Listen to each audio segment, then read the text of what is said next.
السلام عليكم ورحمة الله تعالى وبركاته daawadayaal ku soo dhawaada Hoobaal Media oo uga baratay wararkii ugu dambeeyay isla waqtiga ay dhacayaan barnaamijyo xiiso badan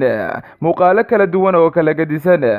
haddaba ku soo dhawaada 5 talo oo haddii aad ku dhaqantid ama 5 talo aad qaadatid noloshaada ay wax weyn iska bedeli doonaan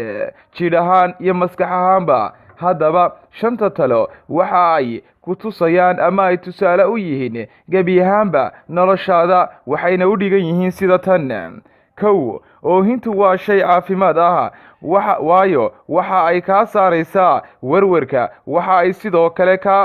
ku fududaynaysaa xanuunka markaas ku haya waxa ay sifaynaysaa sidoo kale indhahaaga laba weliga iyo allaha noloshaada farxadeeda qofa ku xidhin waayo waxaad mar walba ka horeysiinaysaa farxadaada danahaaga iyo muraadkaagaba qofka aad ku xidhay noloshaada saddex afar qof noloshaada ha ilaawin weliga iyo allaha tan iyo inta lagu guda jira maalmoleedkaaga afarta qodobna waxa ay u kala dhigan yihiin sida tan qodobka koobaad kow qofka adiga oo maqan ku difaaca qodobka labaad qofka ku dulqaata adiga oo xanaaqsan qodobka saddexaad qofka ka farxiya adiga oo murugaysan qodobka afraad qofka ku garab istaaga adiga oo laga guuleystay qodobka afraad ku soo dhawaada weliga qof ha xaqirin maxaa yeelay haddii aad xaqirto qofka waa dambiga ugu weyn ee aad ka gasho alla subxaanahu wa tacaala maxaa yeelay ilaahay ayaa ku sheegay quraankiisa waxaan idinku abuurnay